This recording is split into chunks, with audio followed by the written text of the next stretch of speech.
ఆ రాజ్యానికి సంబంధించిన డబ్బులతో ఆ గుళ్ళన్ని పునర్నిర్మాణం చేసింది. మన శ్రీశైలంలో ఉన్న గుడి కూడా ఆవిడ పునర్నిర్మాణం చేసిన గుడే. గుడులే కాదు, బడులు కట్టించింది, బావులు తవ్వించింది, తర్వాత బ్రిడ్జెస్ అన్ని కన్స్ట్రక్ట్ చేయించింది, చిన్న చిన్న పల్లెలకు కూడా రోడ్లు వేయించింది. అలా ఎన్నెన్నో మంచి మంచి కార్యక్రమాలు చేసింది.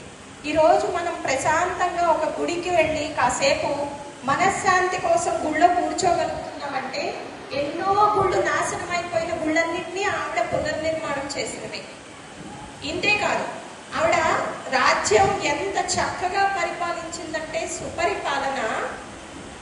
అసలు ముందు వెనక ఆమెకు లాగా రాజ్యాన్ని ఏలిన వాళ్ళు లేరట. ఎవరికి ఏ కష్టం వచ్చినా నేనున్నానని ముందు నిలబడేవాళ్ళు. ఇంకొకటి, ఆమె ఎంత దానాలు చేసేదంటే వచ్చిన వాళ్ళకి లేదనకుండా దానం అంటే నాణ్యాలు దానం ఇచ్చేవాళ్ళు. నాణ్యాలు మీ చేతులకి ఇచ్చి దానం చేసేవాళ్ళు చేయించుకున్న వాళ్ళ చేతుల్లో నీళ్లు పోసేవాళ్ళు. ఆ నీళ్ల తడి ఆరేది కాదు ఆ భూమి. అంటే ఎన్ని దానాలు చేసేదో చూడండి ఆవిడ.